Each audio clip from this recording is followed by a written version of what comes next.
unmute.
Gaddafi alikuwa visionary.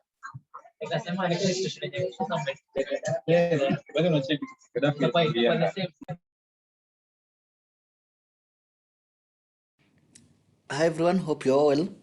Welcome to our today's class on financial literacy. I hope your week is going on well, and just to make up time for the time that was maybe we didn't really get to complete the session on Tuesday, we can just kickstart it. So George, if you can get me.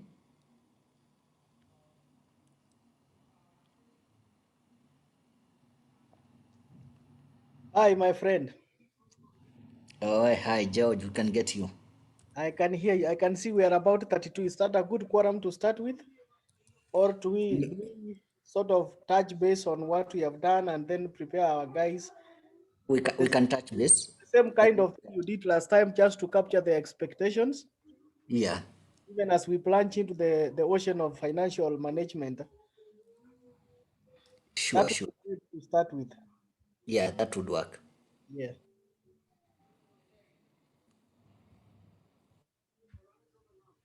Is Jen in today? Not sure if she will be joining. Yeah. Okay. No worries. We'll manage these guys.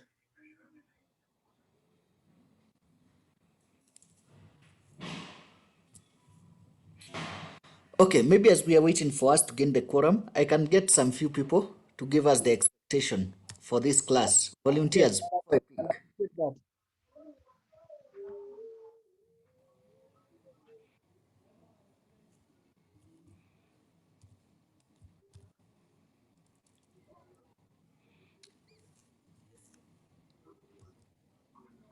Someone to volunteer on what you expect from our today's lesson. Hello, everyone. Hello. Hi, Brian.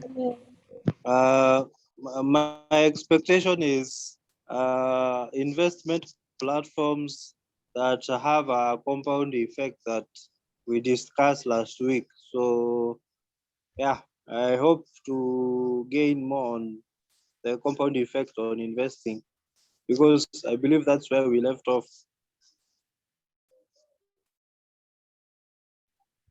All right. Okay, thank you, Brian. Can we get a lady? Brian, the good thing.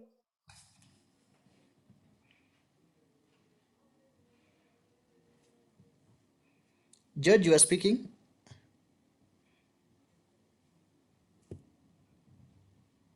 George?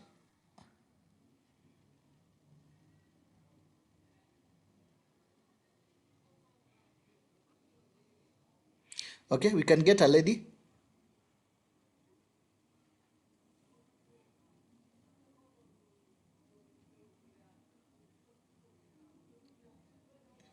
Hi. Hi, Faith. Yes, so today is my first session.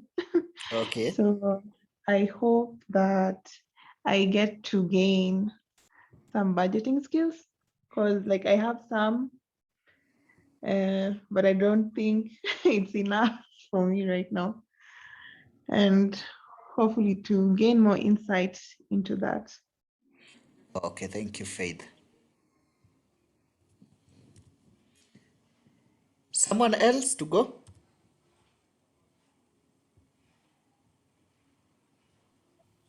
Hello.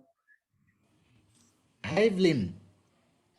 Yes, I'm sure of what I expect when I hear about financial literacy. I expect to know more about financial management, financial planning, maybe budgeting, well use of your finances, maybe investments and such like things. Thank you. I think you've hit it as it is. So I hope that George will be able to meet your expectation in today's class. So for those who are new, I can see like Matthew Chalo, we have Faith, and those other people who might have joined us today. You can follow us through. Mostly we do get that conversation going. So whenever you feel like you have a question, you can raise a hand and will be able to pinpoint you or let you ask your question or clarification. So George, over to you. Thank you, Joseph, for starting me off. I'm glad all of them are having good expectations around what we are going to discuss today. I wanted to know, I've had what Faith has requested for. I'll take care of that. But in the meantime, I want to appreciate how many of them in this class have had either a course in financial management, a course in business studies, something relevant that has finance classes. That could be business courses. There's so many business courses in the school of business or in the school of finance, wherever you are. Can I appreciate by show of hands how many of you have had an exposure to this before? I can see Tobias, thank you. What do you do, Tobias? Quite a number of you. I see Evelyn, Matthew, Chalo, Nasra. 1, 2, who else? Some of you are not sure. Your hand is up and down. If you have any doubt, you can clarify it now. Simon, thank you. Oloa Ele, I can see you. 1, 2, 3, 4, 5, 6. That's about 6 out of 40. Anybody else who has done a finance course or at least who has an idea of things to do with budgeting, things to do with accounting, or things to do with the business or commerce and entrepreneurship, those kind of things? Cherop, I can see you, and Mwau. Good. At least a couple of you have ideas. So it will be a smooth sail, and we'll see how much of it we can cover. So it is now 11 minutes past the hour, and we have so much limited time. We are glad to have Byron back. Byron, it's good to have you back. I hope Byron is set. Byron, are you set? Oh, good, good, good. All right. So far the comments I've seen, today is my first day. I expect to learn more about budgeting. Who is this starting his course today? Romana Alice, Zetech University. All right. All right, that's fine. So, assuming Joseph has allowed me to share now, I can go back to my slide.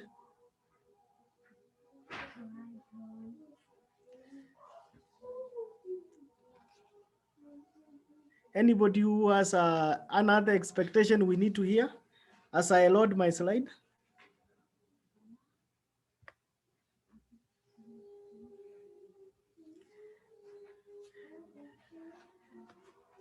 Joseph, our class today is very dull. Is it because of the cold?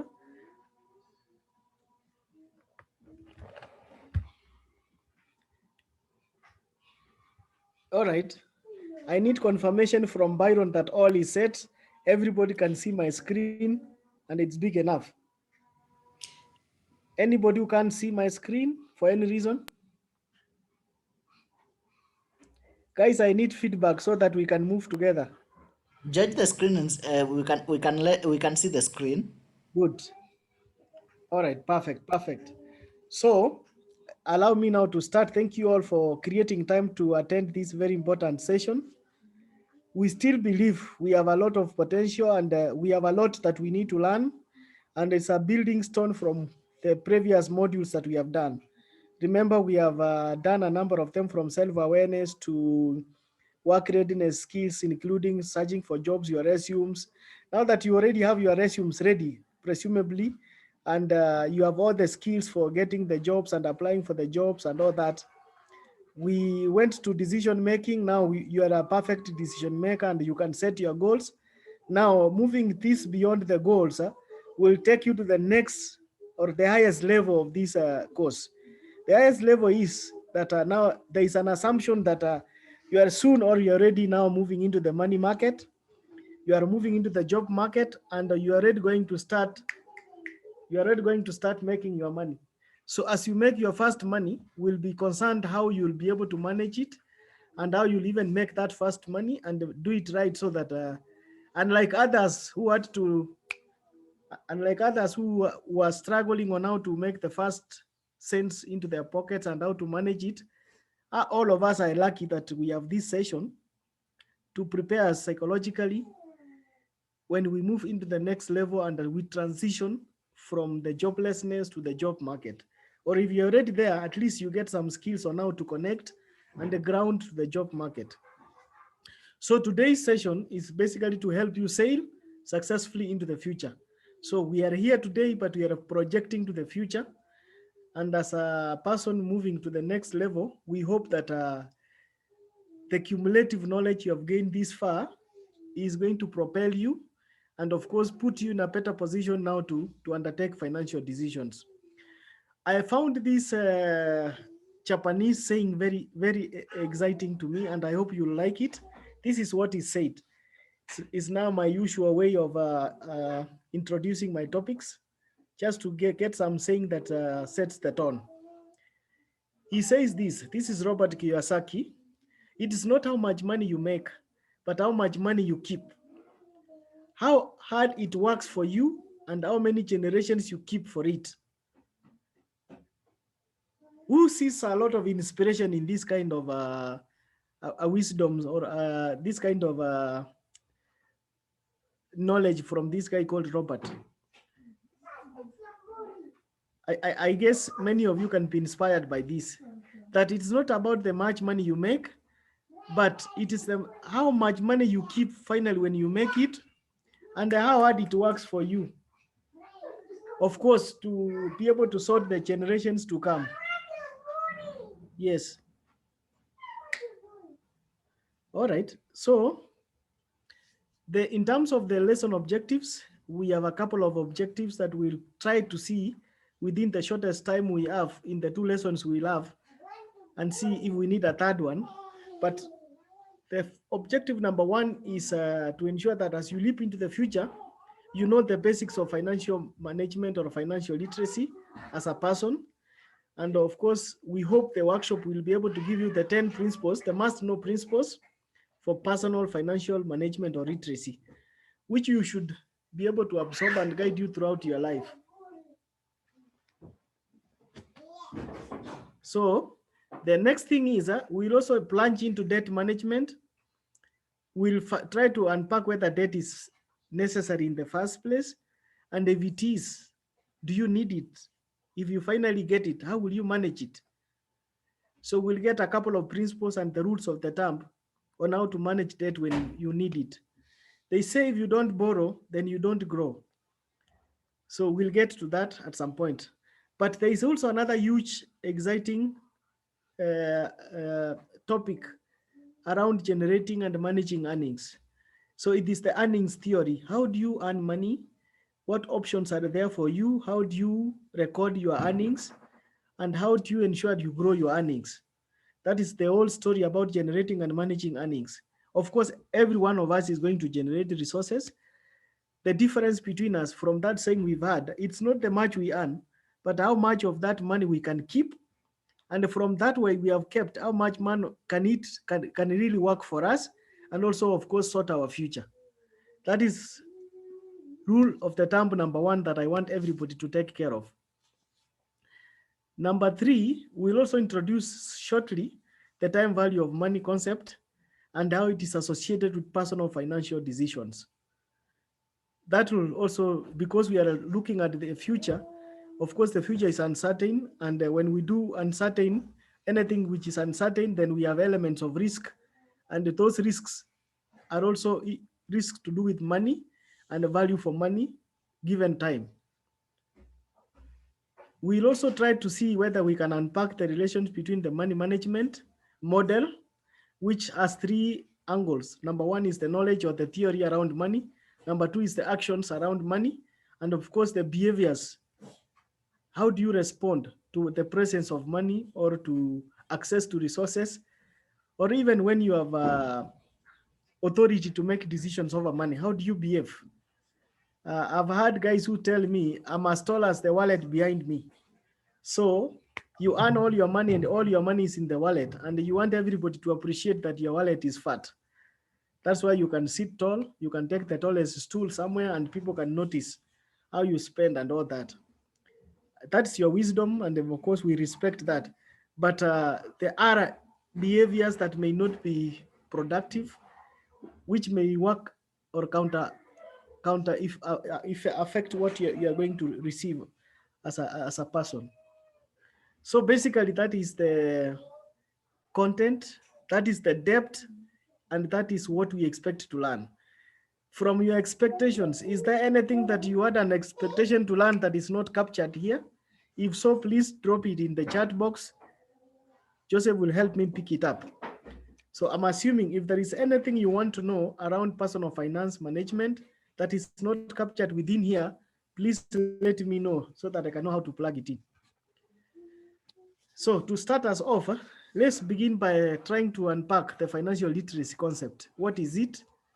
And how can it be broken down in a manner that all of us can understand without necessarily being in the finance class? So it is defined as the ability to understand, number one, how money works in the world. Number two, how someone can be able to earn that money. Number three, how somebody can earn that money eventually when it is earned. And of course, how can you invest money when you have it in plenty or when you have excess? On even now that we know resources are limited, money is just such one resource that is limited. With limited resources, then you have to be smart and you have to do some opportunity cost, and you have to forego some things for some things to happen. And I've learned that those who forego spending now can actually earn and spend in the future. And as you do that, then you can grow your wealth and you can grow your personal financial capacity. So in other words, it refers to the set of skills. That is the second thing that we are putting down on record. It refers to the set of skills and knowledge that will eventually allow you as an individual to make informed and effective decisions around your financial resources. In other words, it's also the ability to use your knowledge and the skills that you have as a person to manage your resources, whether they're financial or otherwise, in a prudent manner so that you can sort your future and be financially independent. So that whole process of you using your skills and applying them to make certain decisions around the money in terms of growing and preparing yourself for the future is what they call financial literacy. It means then today we are either financially literate or financially illiterate. I don't believe that we can be purely illiterate, but we may be having limited knowledge in these kind of things. For example, you may not know how to invest or where to invest. You may also have the money, but you really don't know how to make that money work for you. You are still struggling. Punda amechoka na bado unaumisa punda because you have no idea how to make money work for you. So that level of intelligence, those are the skills we want to pick. Is there anybody who has a concern or question at this point in time? Before we go to the deep sea. Somebody was talking. For me, I'm fine. Okay, I'm happy you're fine. Anybody who is not fine? For any reason? I have 2 minutes to be able to bring you on board so that we can jump to the next level. Remember, we are sailing to the future. So the ship has just taken off. The captain is already starting the engine and we are actually starting off. So silence for me could interpret it to mean that all of us are in good shape and we are moving together. So let's move deeper. This is how the business books have defined financial literacy. It is the ability to understand and make use of a variety of financial skills. So they have introduced a new thing called financial skills. If I were you, I'll underline that because we are coming back to it in a short while. So it is the ability to understand and apply a variety of financial skills, which of course will include personal financial management, They have brought in the agenda of budgeting. They have also plugged in investing. It means comprehending certain financial principles and concepts so that your financial skills can be applied to understand these concepts. Of course, we have mentioned the concept like time value of money. We may have to talk about things to do with compounding interest or interest earning capacity of an investment. It has also brought in an element of managing debt. They say debt is the cheapest source of financing. For those who have done finance, you know that the cheapest source of financing that you can ever have in life is debt. So if you are not able to finance your business with debt, then you are financing with very expensive resources. I guess some of you understand that pretty well. And of course, there is a huge element of financial planning. The planning bit connects very well with the goal setting that we did in our previous class. So not worry, but that is exactly what we are going to achieve. So achieving financial literacy then can help all of you to avoid making poor financial decisions so that you can become self-sufficient and be prudent in terms of achieving your financial stability. In other words, learning how to create your simple budget from the little resources and incomes that you have around you, be able to track with some level of accuracy how you have been spending that money and where your money is going. If you have some debts here and there, as you may realize, you may have started off with a debt. If you are financed by the higher education loan board, definitely you are starting off with a debt. So even before you earn, you already have a debt. That is a debt you must pay. So then you have to learn how to pay off debts. Sometimes you may have to see which debt is expensive. The finance guys will tell you that when you are settling debts, you start with the most expensive debt before you go to the cheaper debt. So when you have a list of priorities for debts to pay, you settle the one which is the most expensive. By so doing, you make a lot of savings in terms of interest and all the other things that you may be charged. That is something that you learn over time. And of course, we also want to plan for retirement. The reason why we are struggling looking into the future is because we know the future, as bright as it may look, as bleak as it may look, is a factor that we have to contribute and work around. The last point I want to speak about this introduction is that financial literacy then will educate you on some of the topics that we think are important to make you understand how you'll make your money work, set some reasonable, realistic, and smart goals around how to manage your resources, and of course, navigate some of the financial challenges that life will throw you along your way. So in other words, that will be the foundation of money management. Number one. Number two, the knowledge behind your personal financial freedom. Everybody says, I want to be financially free. I want to be financially independent in a couple of years to come. What it means is, then before I say that, maybe I'll throw it back to you in 2 minutes so that we can discuss it a bit. It also deals with the budgeting, the savings, the investing, the debt and risk management. Now, my colleagues, I want to understand, when it comes to financial freedom and independence, what kind of a picture do you have in mind? What does it mean for you? If we can have a couple of guys raising their hand, I'll appreciate. I said, Faith, please go ahead. To me, Yes. Oh, Faith, and Tobias. yes. So financial freedom to me is passive income and also having enough savings for the future. It's a good one. Let's see how others respond to it, then we can crown it up. Tobias? Okay. I believe financial freedom is that which a person has control over his money or his resources or assets without any interference from any other party. Like if you have 1 million in your account, you can decide how much you want to put in. You can decide how much you want to put in. Maybe say you want to invest in something else, or you want to do another thing. without anybody advising you, or without anybody coercing you to do the way they think. That is how I believe financial means.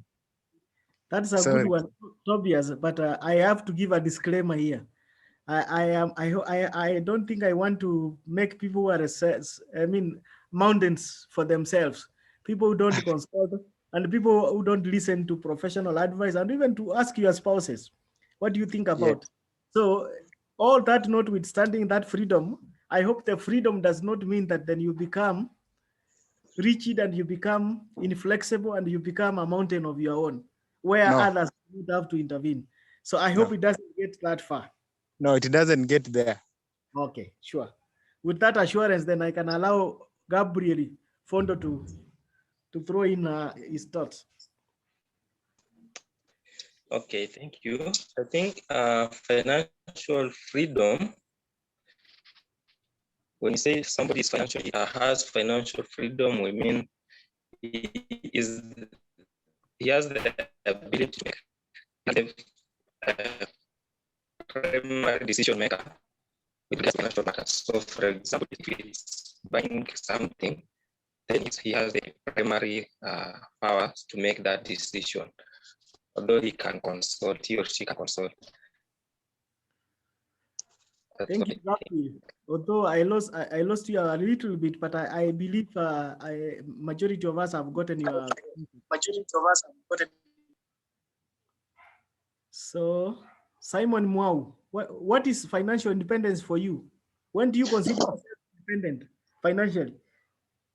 So for me, I think financial independence is all about to do the ability of a person being able to sponsor their lifestyle in terms of the bills they have to pay, the investments they have to pay, without entirely relying on any help from outside. So before we go very far again, let me also address this thing that is coming in. Does it mean then that those people who take debts, the people who borrow from others or from banks and other institutions, are not financially independent? That is the next question that will come from what I'm hearing from you. Who can respond to that? That people who borrow, the people who borrow from banks, from other financial institutions, and even from others and colleagues, are they considered financially independent or dependent? Hello. Yes. Yes, it is Tobias. Yes, Tobias. How do you respond? It is not true that those people who normally borrow from banks or from friends, they are not financially independent, because when you look at the whole circle of finance, there is no man who is an island when it comes to money. For you to make money, the money has to circulate, because we have in economics, we have what we call the multiply effect. So for money to do work, it is the bank. How do banks make money? Banks make money through lending. When I go, I deposit 700 shillings, the bank will save a certain amount of money that is required by the central bank. Then the remainder they will loan to people, of which they will pay with the interest. So we find that at the end of the day, the bank will make money through loaning. So getting loans from friends and from banks doesn't mean that you are not financially independent. Thank you. Tobias, today you have spoken like three men. That is brilliant. It's nice to understand it from that perspective, that you can be independent even by borrowing from others. The trick is, I take you back to the first statement I made from that Japanese. What did he say? It's not the much money that you make, but it is how you use that little you make to work for you, and of course, use it to multiply your future. So when you take money, when you take credit, when you take debt, you can take debt at 20% and you get a return of 60%. That money is still working for you. So you are able to pay the 20% and you still have a margin or a spread of 40% to yourself. So that is growth. That is still financial independence. So at least let me not have anybody get confused that for you to be independent, then you have to spend only your money and of course work within your resources. Be free to ensure that you have the acumen, you have the intelligence and the enigma to understand where you need to put your money and actually put it in the right place and multiply your resources correctly so that you can bring your future nearer to you. That is the gist of this conversation. I see two hands before we. Evelyn Jerob, please speak on behalf of the ladies. Okay, thank you. I wanted to say something on financial freedom. Yes. I believe being financially independent is when you have the finances, you can use the finance to cater for your goals. You can use the finance to pay off your debt, and you have the ability to manage the finances you have. Thank you, Evelina. That's a good one. It makes a lot of sense. I know I can see Tafad. This name allow me to. It is a tongue twister, I can't pronounce it. Let me use the second Berry. Okay, yeah, thank you. Kindly pronounce your name. Okay, it's Tafadzwa. Oh, Tafaswa. Okay. Yeah. All right. Okay, so I wanted to answer on when you asked, like, if someone borrows from a bank, does it mean that he or she is not financially independent? But so, according to my own perspective, it's not. I don't have any financial academic background, but I think you may be independent. But what matters is maybe is if you are able to return that money according to the conditions given, right? So it means you can borrow, and borrowing doesn't mean you are not independent. You are independent, but what matters maybe is because you want to use it now on a certain thing, so you can't wait until your own income accumulates. So borrowing doesn't mean you are not independent, but maybe it's only because something came up, or you want to invest into something. Is what you said, like you want to invest in, to get something which is even much bigger than what you can achieve with your own money. But in as much as you can pay it according to the drafted policy, conditions, then yeah, you have financial freedom. Thank you, Tafashwa, for that great and of course well-informed comment. It says it all that there are other things you need to consider as you do that. But you have reminded me about something that I think will be important for this class to understand.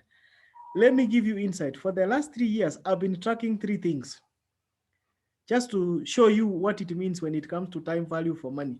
Let me talk about 2 periods. I'll talk about the period of 2010 and also talk about the period of 2005. In 2005, a plot of land in most of the suburbs of Nairobi could go between 150 to 400,000, depending on where it is. In 2010, it moved from 150 to an average of 600 and 700. Today, unless you go outside the town, most of the lands are now selling $1 million to 2 million. Some are even going to 8 million. That's land.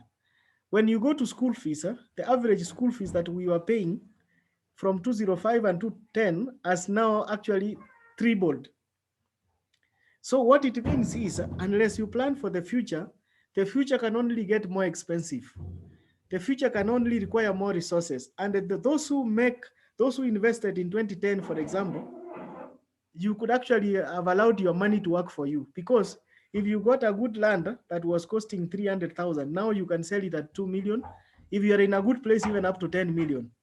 Without doing anything, even planting a single seedling there, you've already multiplied your wealth from 600 to almost 8 million. This is something I have seen with my eyes, and I think for those who have ventured or who have brothers and sisters who have at least gone ahead of you, they can give you that testimony. What story am I trying to create here? The story I want to create here is that what you do now can actually make you financially independent in a couple of years to come. If you sleep on your right now, then you will be sleeping on your right even more a couple of years to come. So I do hope that I'll sufficiently push you to ensure that you make the right decisions now, deny yourself some pleasures now, but when you make your life, maybe 10 years, if we are alive, you can call me and tell me, George, your idea worked for me and actually you made a difference in my life. That is the kind of call I want to expect. Okay, then I think we can move to the next slide. let's try to map our financial future. I have a question. Yes, please.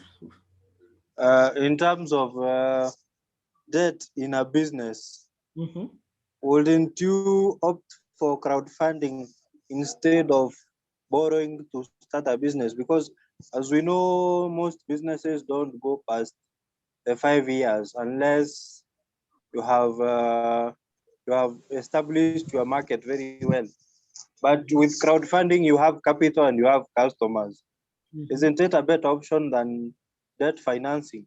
So that you do debt financing when the business is already established. Like maybe you want to venture into a subsidiary or something like that. Okay. Yeah. I think that is a brilliant idea, but it looks it's a modern idea which has not really picked up very well, especially in Kenya. In fact, in East Africa, Kenya is going ahead in terms of looking for crowdsourcing opportunities, and they have understood that you really don't need to struggle by yourself. You can get a couple of like-minded guys, and you can coalesce around a common objective and a common goal, and avail your resources, the little that you have, and then you can put it together so that you can actually finance a big empire moving forward. Not so it's a new idea in the market. Not so many people can understand that. So many of us are very afraid of losing the little money you have. So you rather do it on your own than actually spreading and getting to a crowdfunding situation. But it's a good idea by any standards. It has worked very well in the US, in the UK, and even in Australia. It works so well. Small entrepreneurs, small scale farm and entrepreneurs coming together for a common goal, for a research, for a product line, for a business angle. All these things work. But that's an opportunity that is available for you.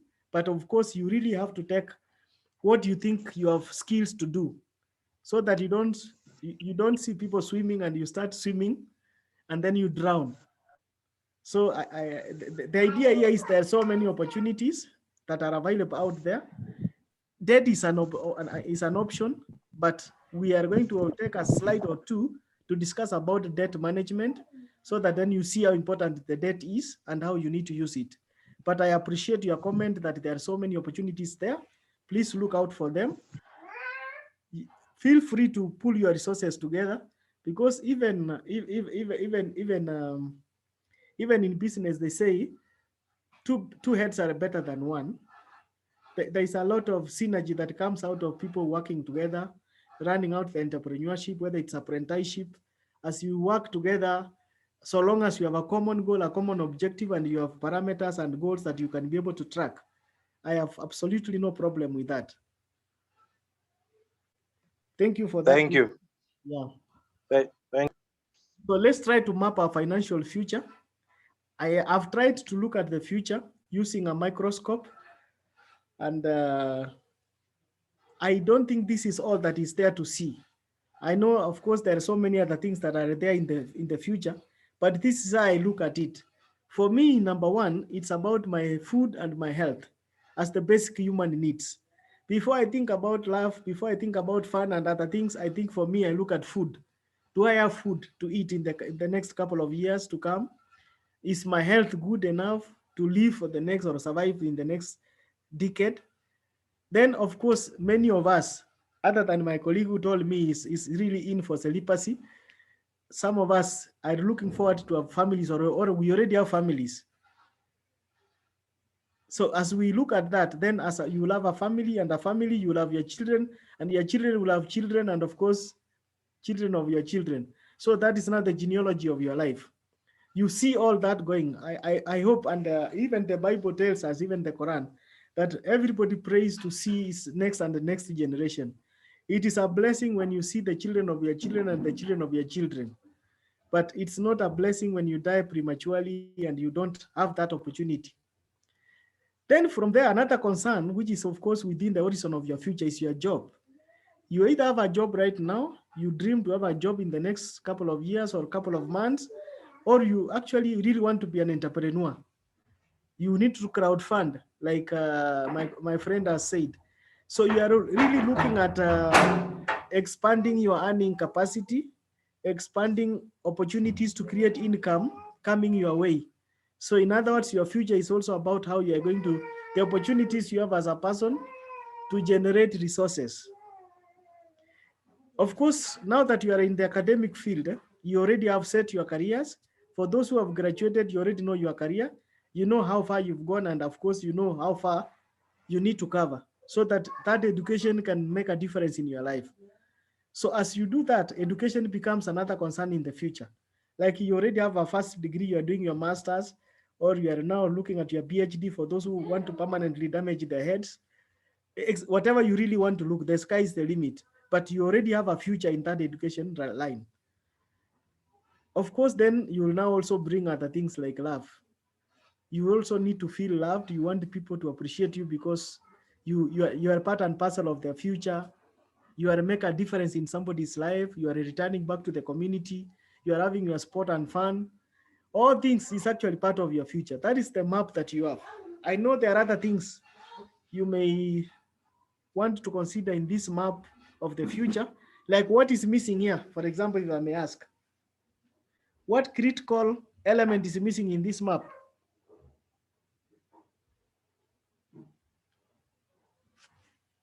Brian, what is missing in the future? Whose future is not here?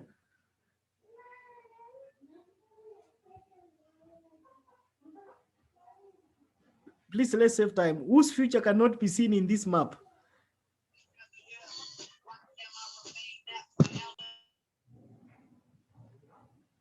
If I can ask, where does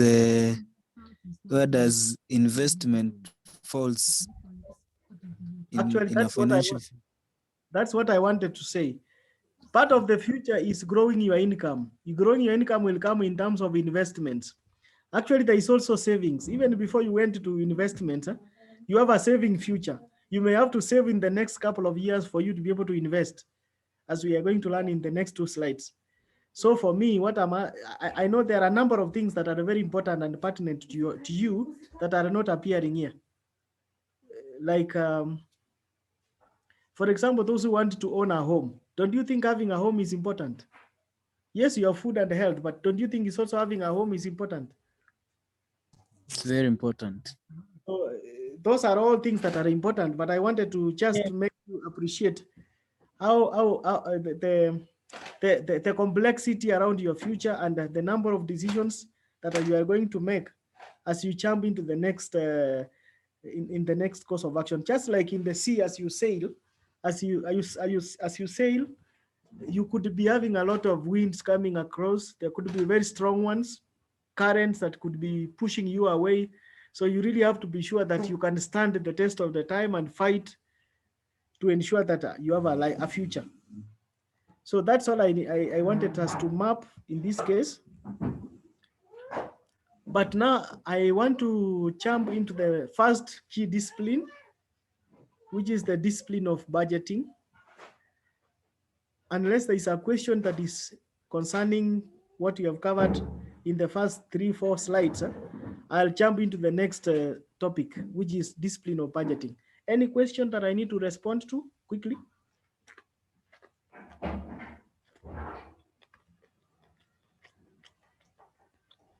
Any question? Okay, none. So let's jump to the next slide.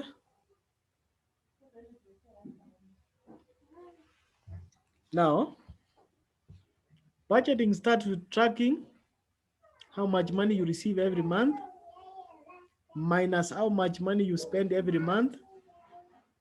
And you can also track this in an Excel sheet or on a paper or in a budgeting app. Now that guys have gone digital, I know some of you are good coders. You can do a lot of coding. You can do Android applications and all that.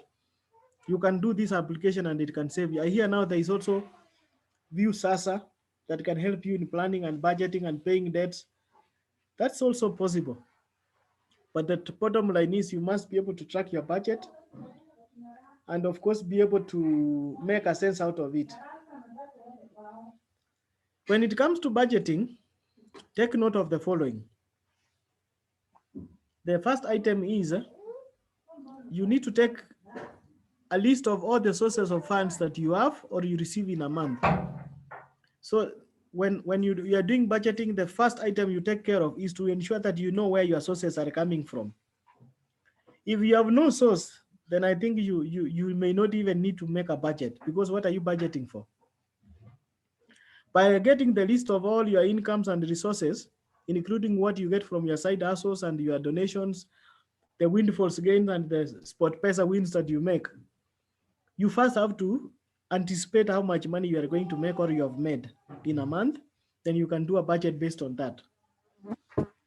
Number two to take care of is now to define your expenses.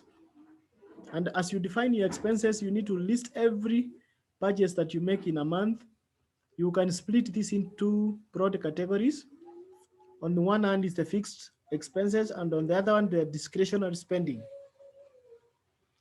In case you can't remember where you're spending your money and you're that guy who gets the money and spends, until you spend the last coin, then you now realize you don't have money.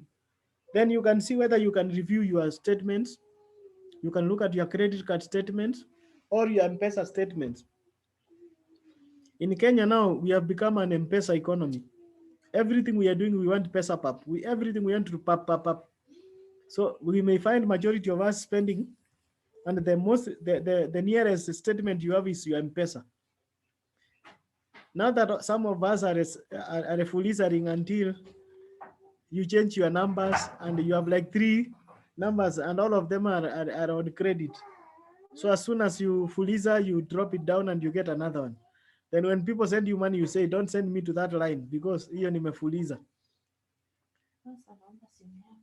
Is that something you really want to find yourself in? Okay. No. Are we guys there anyway? Can you give feedback? How is your expense situation right now as students, so that we work from real life experience?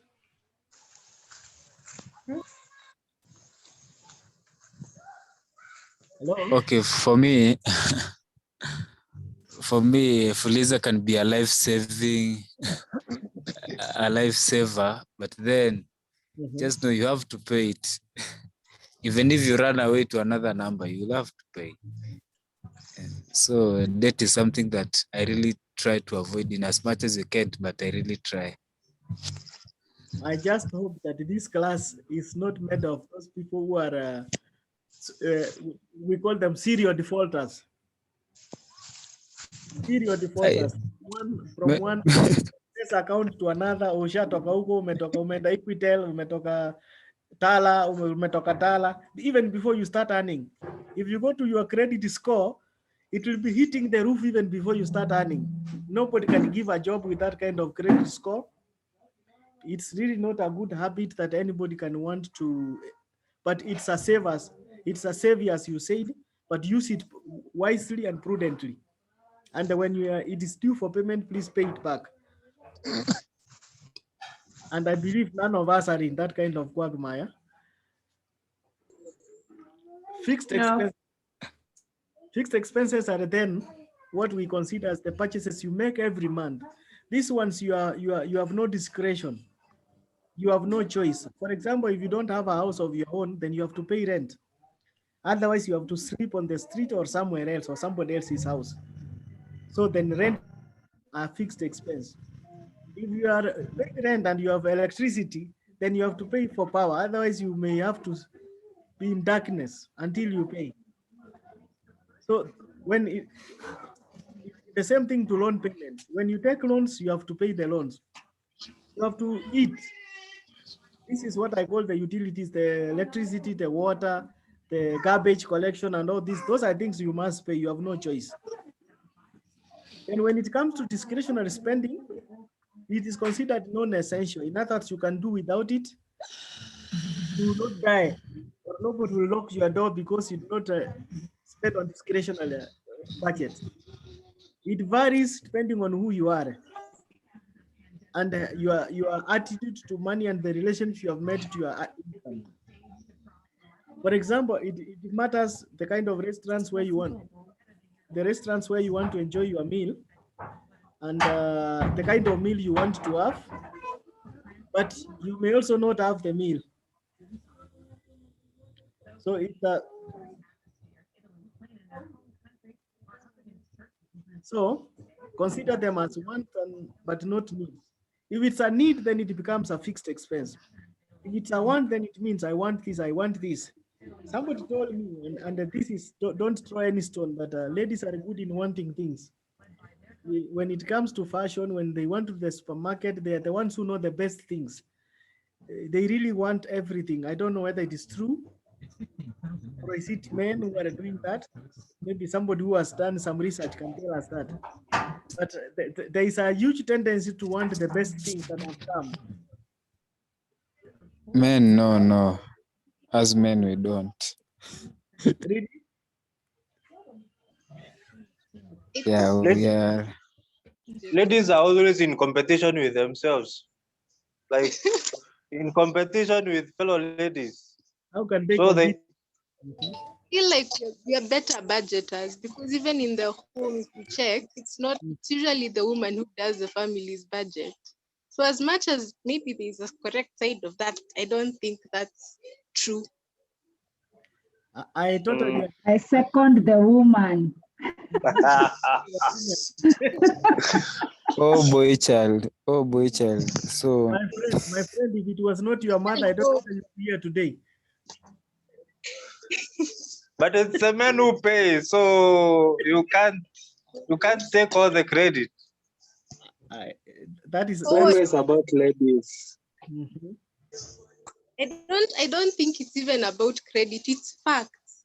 Like in your home, who always did the budgeting for what is being bought or such things? And even though sometimes some women say, when you send like a man to do the shopping, they always come back with the wrong things. They come back with these big bags of things that aren't necessarily useful. Mhm. We have bigger things to worry about. Which things are those now, my brother? Betin. We think about global issues like Palestine and Israel. Look at these guys. You are unable to go to your mother's house and you're thinking of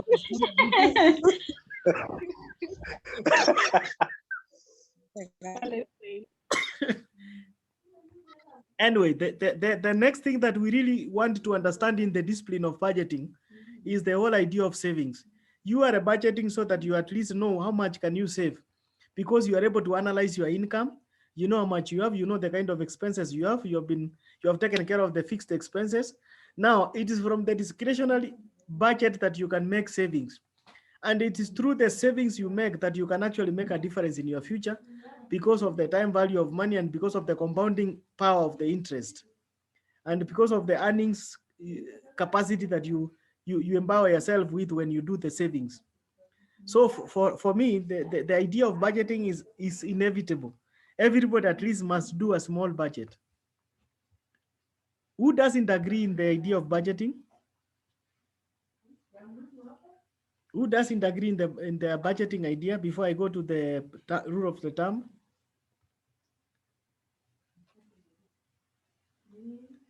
Let me ask another question in another way. How many of you make budgets for what you earn and what you have? And I want you to be brutally honest to everybody. How many of you have budgets?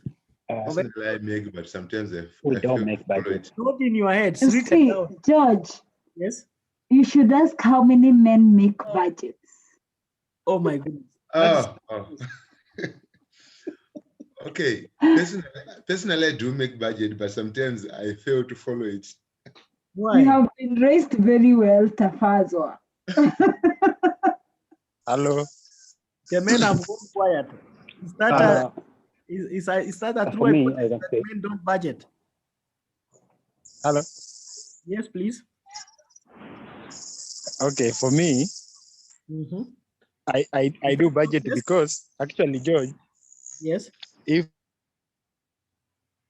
I am a beneficiary of help since first year, now I'm a fourth year, but I can account for all the help that I have been given.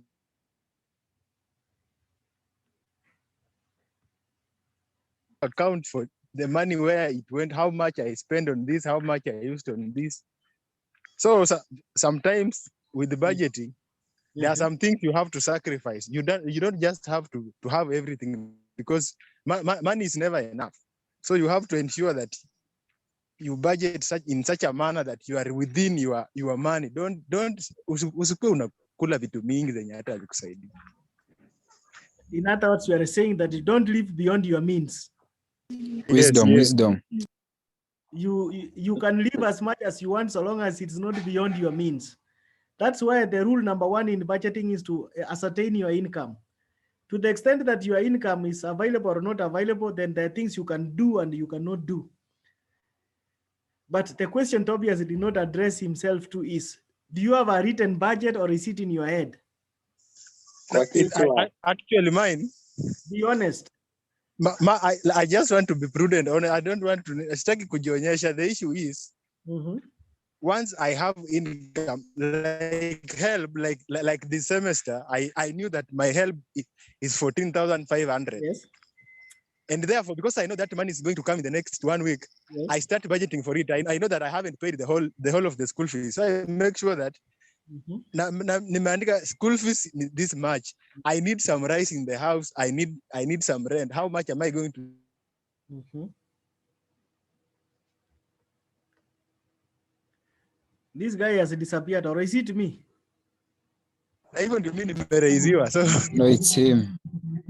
Please, man, can you save the situation here? At least a man who has a written budget. You don't have a written Actually, budget. Hello. Yes. So, George, with me, what happens is that I do write down what I need before maybe I receive some kind of money. So that when I get the money, at least I know what I'm going to do with it. So I don't necessarily like maybe let's say I need shoes, I need some house essentials. So sometimes you don't have to, maybe you can approximate the price, but then I don't necessarily put down the price, but I do jot down the number of items that I need. So that's how I do my budget.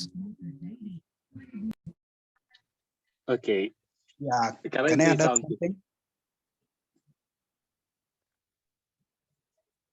Hello. Yeah, go ahead. Okay. All right. So for me, what I do is write down my budget. Like, what am I? If it's shopping per month, you write down your budget with the money you're supposed to use it. And then I have a fixed account the same. Let's say I'm saving up 2,000 per month. Then I have to put that one aside in a fixed account that I cannot withdraw the money. And at the same time, the money that I'm using, I have to use it for the right thing. Whatever I've written is what I'm going to use it. And you put money aside for maybe your emergency, then that's what I do. Yeah, thank you. Wait, many people are lying here. Can I share?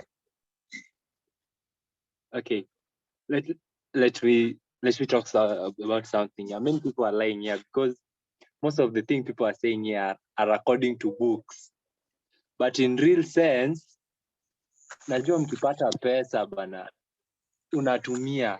For me when I get money, I don't budget, and that's the real thing. That's you, bro. That's you. Wait, okay, let me talk fast. Everybody talk fast. Just carry your cross, my brother.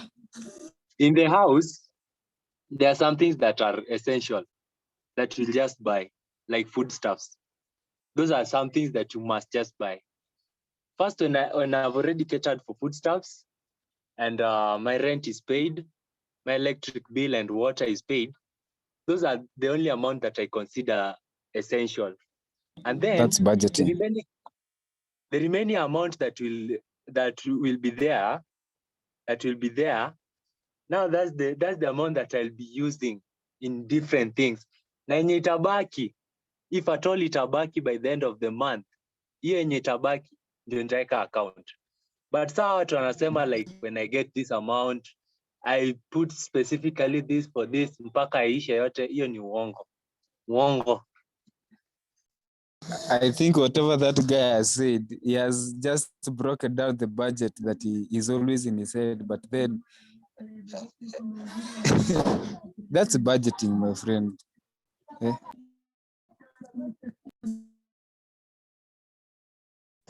Hello, my friend Caleb. You know, don't just generalize things the way you feel. Don't say things the way you feel. People are very different. I know there might be few people who do budget, but maybe majority don't do budget. So you can't just say that everybody in Kenya is corrupt. Are you corrupt? Wait. That's generalization. Kuna wenye wanadanganya. That's why people are Nani? lying. Nani? Like, Who? okay, wait.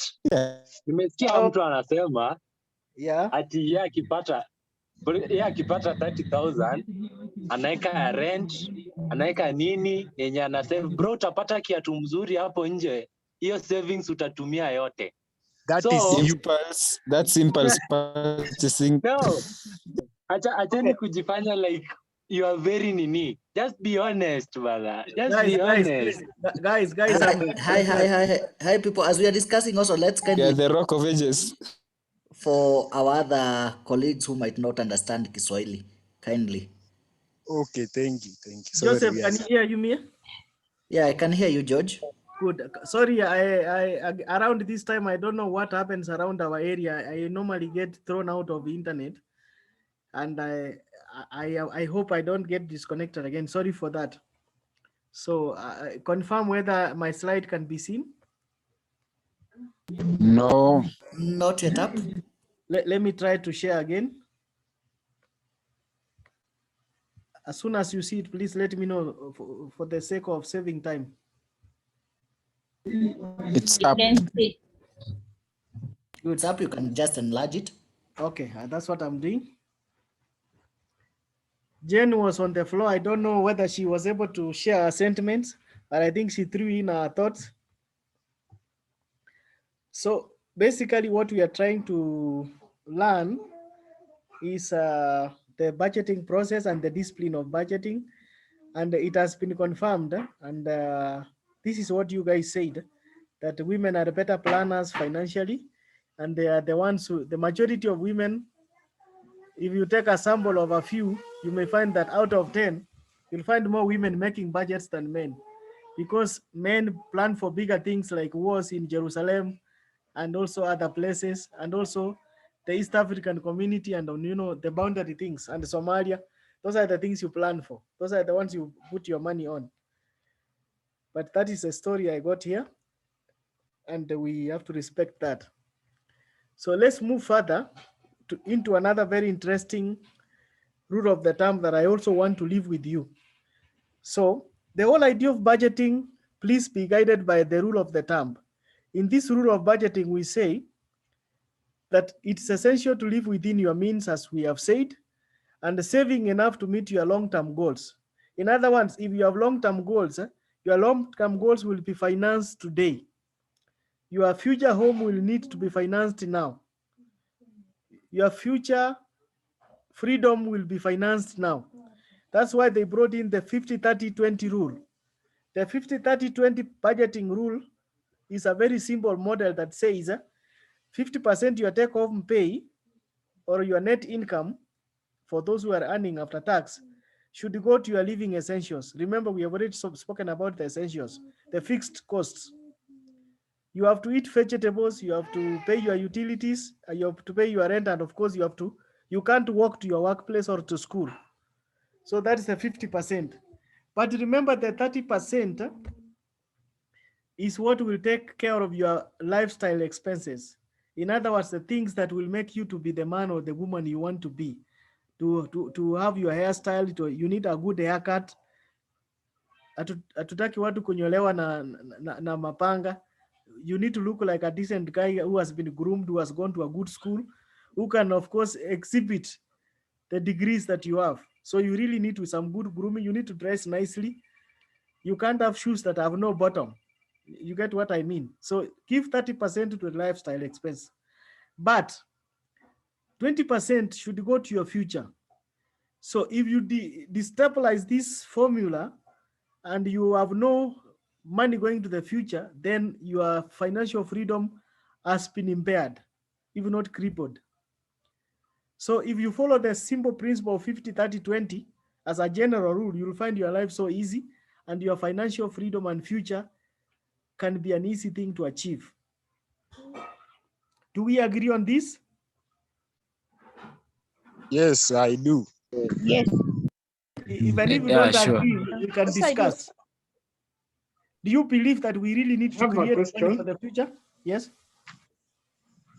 For some Hello? of us who are religious, where does tithe come in there?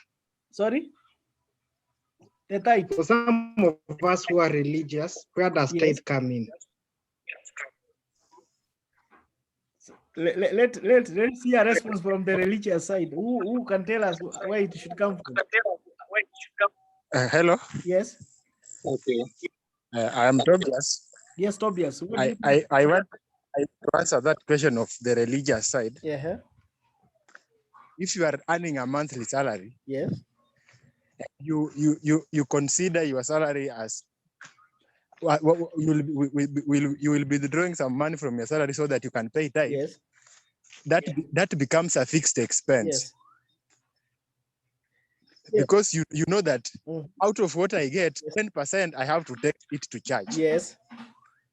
So you're supposed to include it as part of the fixed expense. Yes. I think I am persuaded to think that you are thinking in the right direction, because depending on where your faith is, if you don't have a faith, then your 50% entirely goes to your personal income. It becomes your take home. But even some of the religious books say that give to Caesar what belongs to Caesar. So you give to the government. Yeah. If you are able to pay the government, how can you say that you don't see where you can pay your God? So for me, I agree with you. It is part of the 50%. In other words, before you start going to leisure, I mean, you can't choose between you can't choose between what you believe in and leisure. It cannot be leisure. It has to be an essential. If we agree on that, I can move on. Okay, for me, yes, what I think about the tithes and offering, yes, the overall amount that you receive as a salary, let's say you're getting 150,000 yes, per month. Yes.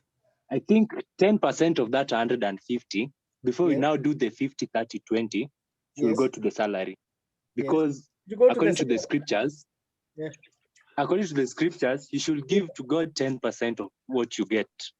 Not that you divide the 150 into 50,000 into the blocks of 50%, 30%, and 20%, and then you take 10% of that 50% to give to the church. That's what I think. I want to stay away from that because I don't want to make it too. I don't want to take the religious angle, because I appreciate the diversity of us and the different dynamics we have in religion and all that. If I do that, I'll be going against the jurisdiction. So my job is really not to really lean to any religion or to really dive into the religious domain. But for me, essentially, what I'm saying is that at least the rule is that 50, 30, and 20. So it is you to decide whether, depending on what your beliefs are, where you think the 10% needs to go. I can't really speak for the churches and all the denominations, including our Muslim brothers who are here. I don't know how they do theirs. So for that reason, I really don't want us to move into this conversation, but at least get the concept that when you do your budget, at least know that your 50% should take care of essentials, and the 30%, you see, when you say 50%, it's not 50% of 40, it is 50% of 100. So if the 10% here is here, then it is the 10% of 100, obviously. So without really poking it into too much into it, that is the basic I want you to capture. So the three principles I want you to pick is the principle that you need to pay your operating expenditure.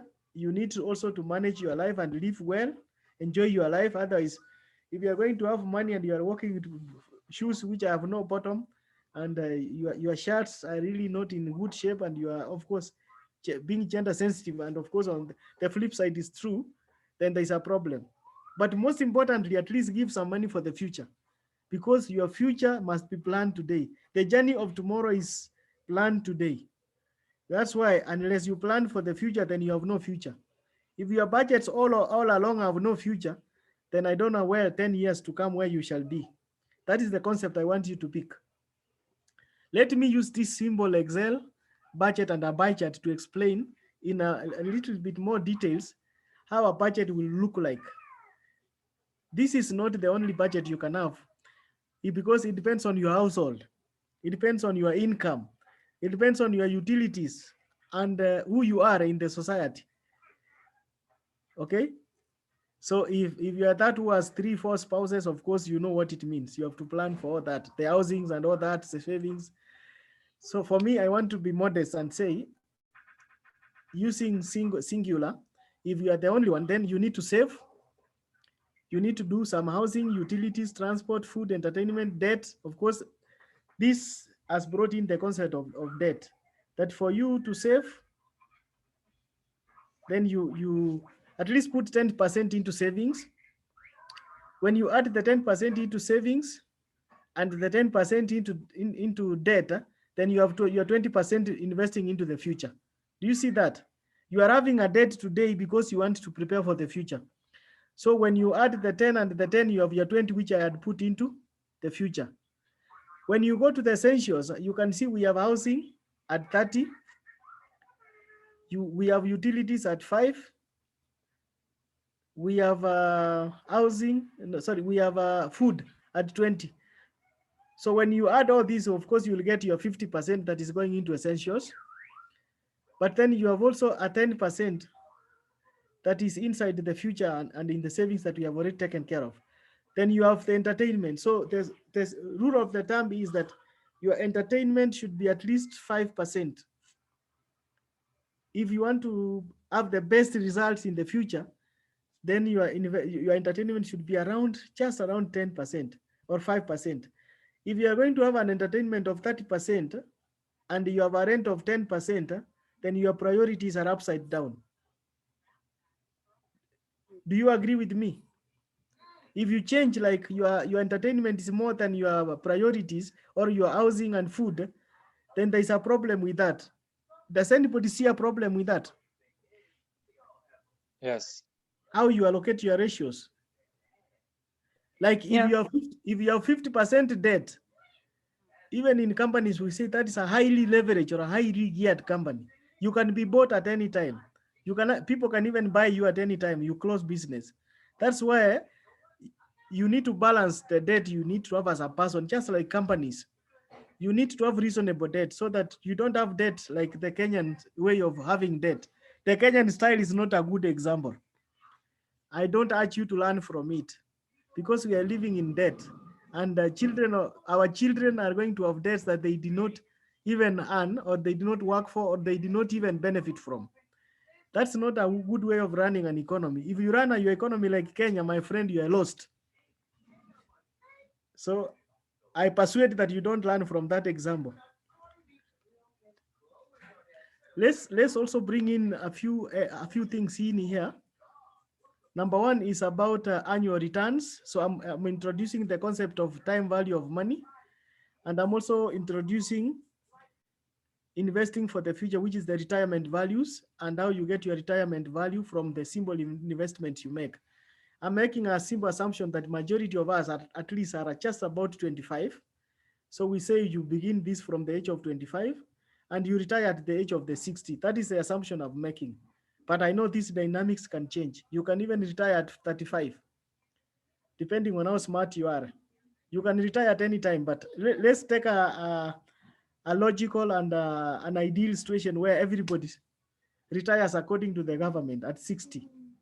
So how much money do you need to invest for a couple of years? From the age of 25 to 35 is 10 years. So for 10 years, assuming you're putting in Kenya shillings 5,000 a month or per year.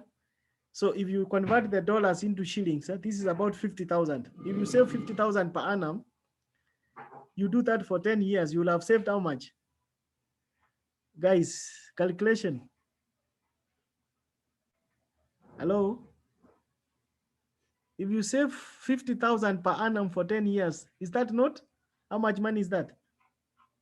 500,000. Hello? It's half a million. It's 500,000. So if you Yes. just pay, if you look at 50,000 per annum for 10 years, you'll have saved about 500,000. It means when you convert it into 50,000 divided by 12 months, how much, roughly how much is that per month?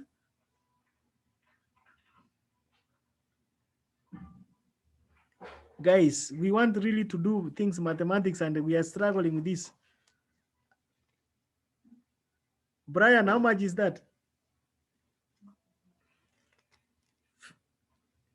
If for 10 years is 5,000, so for 12 months it will be what?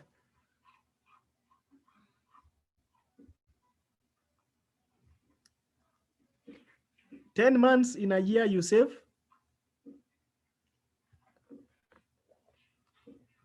Hello? You guys, are you with me? It's in the chat. How come some of you get scared when you see figures like this? Hello. Yes. So I think it is like 4,500 in a month. It's roughly there for 5,056, something around there. So let's take an average of 4,500. It means if you do 4,500 an annum per month, per annum you can save around 50,000, and so that per year, so that for 10 years you have about 500,000. So if you do that, then you have a deposit for your home or you have a deposit for something. Look at the time value of money. So if you put that money after 10 years, you see the kind of money you'll be saving. The total invested will have been about 55,000. In other words, what you will have invested is about 500. 55 times 100 is like 55. That is like 550, but your total amount will be 615, 580. You see that? So if you do that, there is a growth, there is an interest earned. There is money on top of what you're putting, and your income has grown because of time value for money and what you're putting and the interest. Remember, the rate of interest was 8%. So if you put that kind of money for 8% per annum, this is what you get. Without wondering about all these figures and all the ages, the concept I'm trying to say is there is value in investing now so that you can grow your income in the future, so that you have bigger capacity to do other things. In other words, your financial independence, growth, and the depth of your finance will depend on what you do now. That is the message I wanted to pass to you guys. So let's take a minute to differentiate between the needs and the wants. What kind of needs do you have, and how do you differentiate a need from a want? For those who did business studies at either high school or even at, for those who did CPA, for those who have done business courses, you've come across definitely this, the law of demand and supply, and of course the needs and the wants. So what are needs and what are the wants? Simply put, needs is what we say I must have. I mean, you have no choice. These are necessities. You have no option of not paying for them. But wants, as I said, those wants is what you will want to have it. But even if you don't have it, you will not sleep hungry, or the world will not collapse on you. That is a yardstick. So what I'm trying to pass here, in your life, the first test you must pass is the test of differentiating between needs and wants. If you find yourself confused in this, then even in your budgeting, you'll have a problem. So with that understanding that you are clear on what a need is and a want is, then we can move forward. Let's move into the chapter of borrowing. And the second or the third now, the third rule of the term is do not borrow what you can't pay back. Look at this dude. This dude is gone back to the bazaar and he's saying, instead of repaying my student loan, I'm returning my degree or my diploma certificate because it can't help me. And you can see the surprise and the shock. in the Basar's face. If you are the one, how would you do this? How will you respond to this kind of a dude? Hello? I will bring him back to his senses. How do you do that? Just one big slap. This is not a physical class. A second. First of all, because honestly, that guy is not really serious. How can he just return the diploma so that he can get back the cash or what? It's a misinvestment. It's a misinvestment. Yes. Then I think he just need to be reminded why he wasted his entire time studying. Just a reminder. What I'm saying is that we really don't want to be in this kind of a quagmire where we invest for all these years. You have the first and the second degree, and the first and the second degrees have not changed your life. You are still the same person you were, if not poorer than you were. So that is the message that is in this. So I want to get to the second rule. We've done the first rule. We did the rule of 50, 30, and 20. We've gone further, and we've also tackled. Do you remember what we tackled here?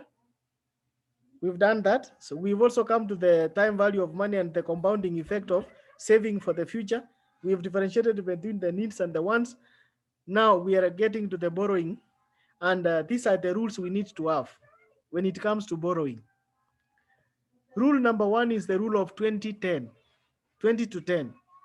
In other words, when you're borrowing debt, the total debt, excluding your rent and mortgage, should not exceed 20% of your yearly income. So when you borrow, this is the guiding principle, the yardstick, using the 20-10 rule, that your debts, excluding your rent and other important things, should never exceed 20% of your net yearly income. So in other words, your monthly payment should not exceed 10% of your monthly net income. If you have loans where you are paying more than 10% of your net income, there is a problem with that. An example is this: if your yearly income is about 720, then your total debt should not exceed 72,000 per year. In other words, your net monthly income should be about 6,000 per month, so that you should not exceed 6,000 going towards that loan. That is the ideal situation. So you can't have a salary where you pay all of it into debt. Remember what we said, the ratio that you need to have for debt, for life, and for essentials. So it actually tries to reinforce the rule of the term that your debt should be reasonable and manageable, so that you don't go back with the dude asking for the resources you invested in your university. There's another good one, which is the rule of debt. It is said to determine how long it will take for your money to double, you need to do a simple mathematics. You divide the interest rate into 72. An example, an account earning 6% interest will double in 12 years because you have divided 72 divided by the rate of interest, which is 6, you get 12. So the rule of 72 is then something that will help you understand how you can double your income. Have you gotten this? So you divide the interest rate of whatever you are earning, or you are investing, the investment you are making, the return you get, you divide it by that interest rate. If it was 8, I will divide 72 by 8. If it was 10, I'll divide by 10. It helps a lot when you are making debt decisions. There is also now, in the same spirit of managing your credit, as I said earlier on, we want to be sure that your credit score remains good even as you go into the job market. Nobody will want to have a first employee who has all the sorts of loans that he can have and defaulted all of them. What image does it give to your new employer in terms of your budgeting skills, your financial management skills? Is it anywhere far away from terrible? Because if you are already full of debt and you have not even started paying your higher education loan board, and you've already been listed by CRB. After CRB, there is also is it transnational, transcredit or transnational? All the credit bureaus that are looking at your credit scores. I've already blacklisted you. Judge, I have a question. Yes. So let's say, you know, I mean, how does your credit score affect your job if you're delivering your job? If you're in a position to deliver your job, how does your credit score affect your job? I mean, what stake does your boss have there? Because it's your choice maybe to pay that loan, or maybe you're not even in a position to repay that loan at that moment. Yes. So why should your boss be worried about your credit score? I'm telling you now, it is that's why we have the credit reference bureaus. When you go for interviews, they'll ask you nowadays. Actually, there are 4 things they ask for you. They'll first send you to the National Intelligence Services. They ask you for the certificate of good conduct. In other words, are you a thief? Are you a criminal? That is the first record they want to check. So in other words, what is on record about your character? People will ask you any serious job nowadays for those who have tried. That is the first thing they'll ask you. The number 2 thing they'll ask you, they'll go to find out if you have been working, whether you have been paying your tax. So they'll seek KRA clearance, which is the tax compliance certificate. If you are not paying your taxes, you are already in trouble. Then they go to CRB, which is your credit score, credit reference bureau, to see what kind of behaviors, what kind of a person are you? Are you a person who pays debts or not? If your score is not good, your employer has concern about it. Because assuming I'm taking you to a bank and you are that person who doesn't pay loans, how will you push people to pay loans back? What about your integrity? What about your competence? What about your management skills and honesty and all those values? You see, all of them will be rained on. They will be really diluted. You really have no moral authority to demand anything from anybody. That's why a good standing in terms of your credit score is good. You may get the first job for those who are not keen for the first small jobs here and there. But the moment you start climbing up to get the serious jobs that will make a difference in your life, you may find yourself getting into this. So at least you have been told in advance, and you know about these things so that you can make good and you can mend them now. Otherwise, they're very essential. It's about your moral character. It's about your competence. It's about your ethical and your values as a person. Are you honest? If you are not able to disclose that fact that I have loans I'm unable to pay, or you are earning but you are not saying that you owe the higher education loan board some money to pay back, you see, it borders on moral integrity and ethical standards and of course values that you as a person and as an organization will want to have. I hope I've answered you. So yeah, it is sure. Yeah, important. true. Unfortunately, it is necessary. Hello. Yes, please. Thank you, George. Let me say also tell my brother that yes, very serious employers are always concerned about your life as an individual, especially when you are a married person. Yes. They will not wish to see a person who they are working for them, but their families are ailing because they cannot manage their funds. Precisely.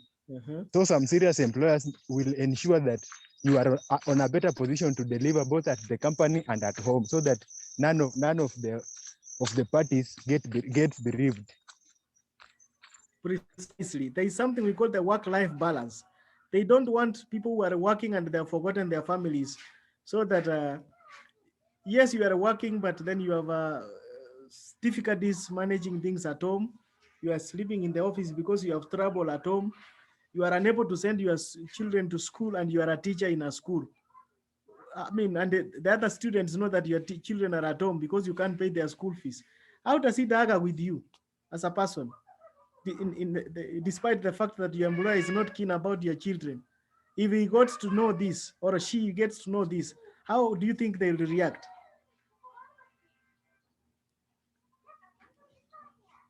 Ladies, you've gone quiet on this issue. Is it because it doesn't really touch on your your territories, or you are too smart about it?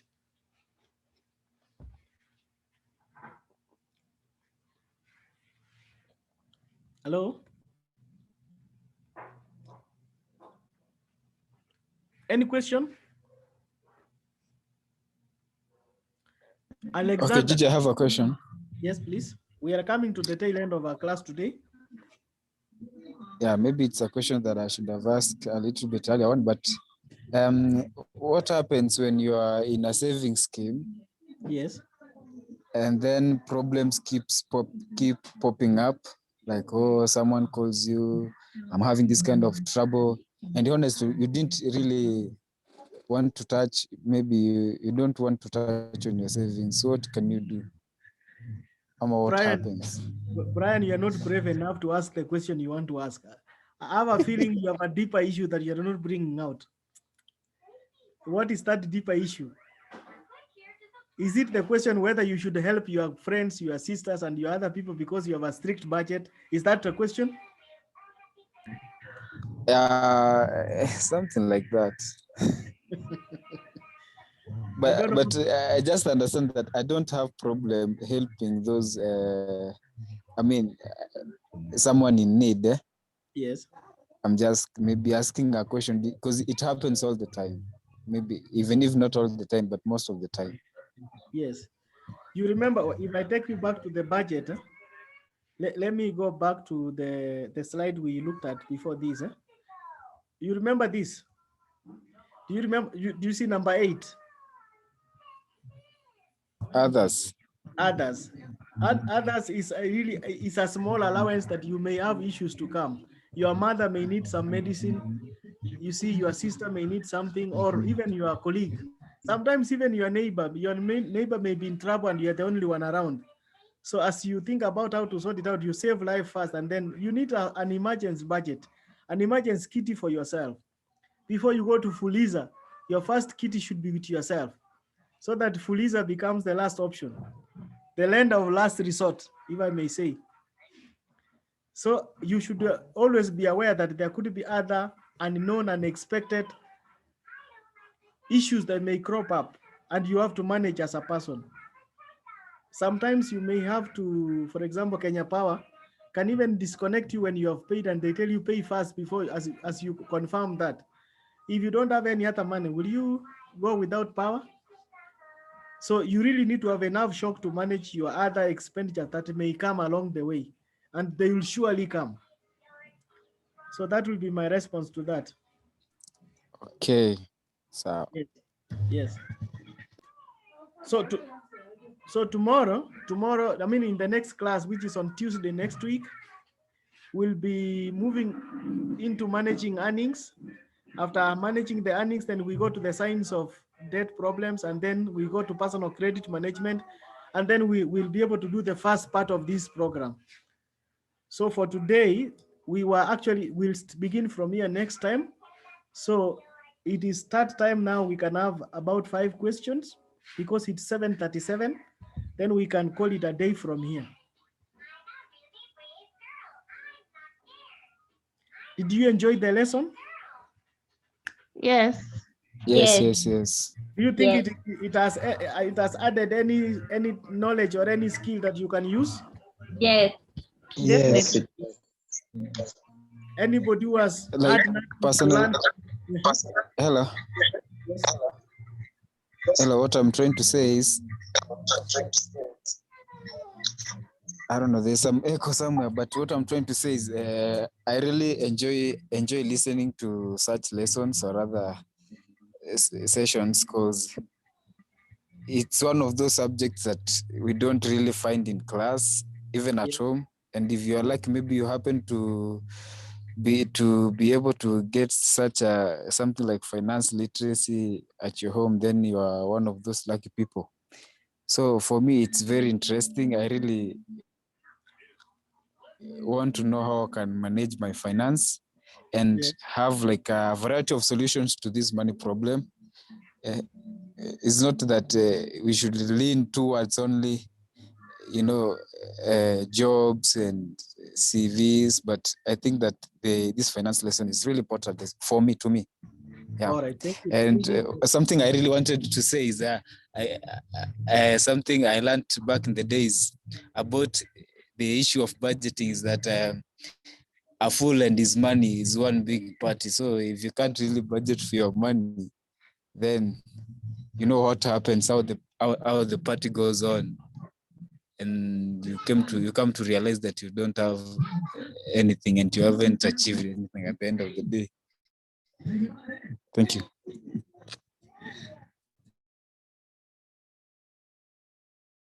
Thank you, Brian, for that good short to the discourse today. And I wish I had the time, and I could have shared to you something that I learned over time, that when you're looking at credit and the credit cards, we did a study and we realized that men are heavy spenders on Friday evenings, and sometimes they take most of the credit past midnight. In other words, what could you attribute this to? It means sometimes you go to a bar, you have 2,000, you say, I want to strictly spend this. And then you have one for the road. The moment you go to the 50 for the road, you want everybody to have it. And now you think, now the only way I have is this credit card. And the way now you know how to talk to them, you go, you swipe, and you have your money. And by the time you realize you have exhausted all your earnings, and then by the 20th of every month, you realize that men have changed their lifestyle. They're not driving their cars to the office. They are not eating the places they were eating during the first 2 weeks of the month. And they are also exhibiting new behaviors, like they are fasting, or they're running away from women because they're saying, what if she asks me for lunch and I can't buy? That is on the side of women. The next lesson, maybe I'll talk the side of women. Is it a scenario that you have experienced yourself or you have seen?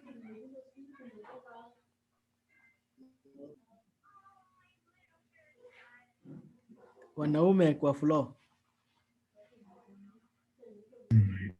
Hiyo inatugusa sana.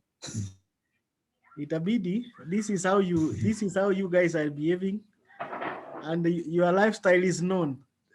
The closer you are to money, the more affluent you are. As the resources diminish, you also change your lifestyle. But and the good thing with ladies, they're consistent.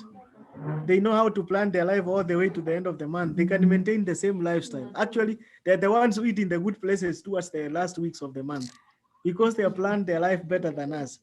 But that's how we are wired. You can say you are better off, but that's your story. Me, I would say that recently I joined this club of stingy men, so I'll be able to look into that. Okay, that's a personal choice. So any question before we wind up? I'm now calling it. I see Njagi Joanne. Can you please ask your question? It wasn't a question, it was a comment. Please help the men around here. This discussion, actually financial literacy is not really about what you earn, how much money you have necessarily. You don't have to make a lot of money to do something with your money. You understand? Yes. So somebody told me this, if you have enough money, think of investing in things that will add value to your life, but will not need you to spend on them. You understand? Yes. So let's say you have your first salary, right? You can always buy something that will add value to your life, like let's say a laptop or something of the sort. You understand? Because if you have that device, you will not have to buy one anytime soon, like in the next maybe 5 years. You understand? So it's cutting on expenses. It's helping you for a period of time, and it's also making you feel good because you can see the value of your money. Okay. And also investing in, there are things young people can invest in with so little money, like buying shares, things you put your money into, and then you wait until they gain something. You can wait for a few years, you can wait for a few, you can wait for some years, Yeah. but still that money is there and it's adding value to what you had today. You understand? So it really does not have to be, you don't have to have a lot of money to be able to save, to be able to budget well, to be able to see where it's going to take you. Thank you, Joanne, for confirming my philosophy. You remember what we said? I've put it on the screen. Remember what the Japanese said, the Kiyosaki guy from Robert Kiyosaki, that it's not how much money you make, but it's how much money you keep and how hard it works for you and how many generations will you keep it for. That is the same philosophy Joanne has used to say that it's really not about the much money you earn, but it's what you do with the little that you have to make it work for you and ensure that you are able to save it for the future, for the generations to come. That is the DNA you need to have. It's not, nobody's asking that you have a lot of money. No, it's the little you have. How can you work with it to make a difference and be prudent, and of course give value for the money that you have. So this is what we really needed to understand today. I'm glad it has already sunk. Any final question?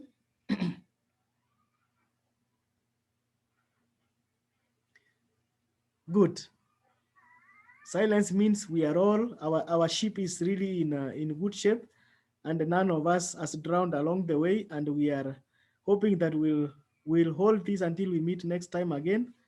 It was nice meeting you.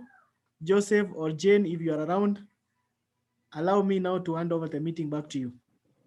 Before Joseph comes in, Yeah. are we all remembering the career talk next week on 18th? Pardon? Are we all remembering the career talk with the CEO Standard Chartered Bank next week on 18th at 2 p.m.? Yeah.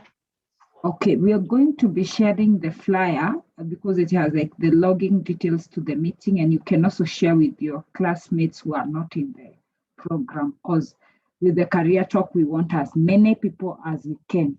So if you have some sort of influence of a club, a group in your school, please make sure you invite them to the session. I think I don't have any other announcements because it's already 8 p.m. So Joseph. Okay, thank you, Jane. Thank you, George. Thank you, everyone, for participating well in the class and for And thank you, Byron. session. I'm coming to Byron, of course. The last person, not to demean. So, Byron, as usual, we shall just sign one thing: financial skills. Financial is money. You can say Pesa. Pesa or financial, right? Fari. Again, so financial normally like natural sign for money from how you count it, or then skill. Okay, we can all try that as we are winding off. Financial skills. Financial skills. Thank you, Byron. Hope at least we are getting something and we are getting to learn something new every week. So one day I will call one person randomly, at least to help us understand whatever we've learned. So have yourself a good evening. Let's catch up next week. Goodbye. You too. Goodbye. Thank you, Byron. Good night. Good night. Good night.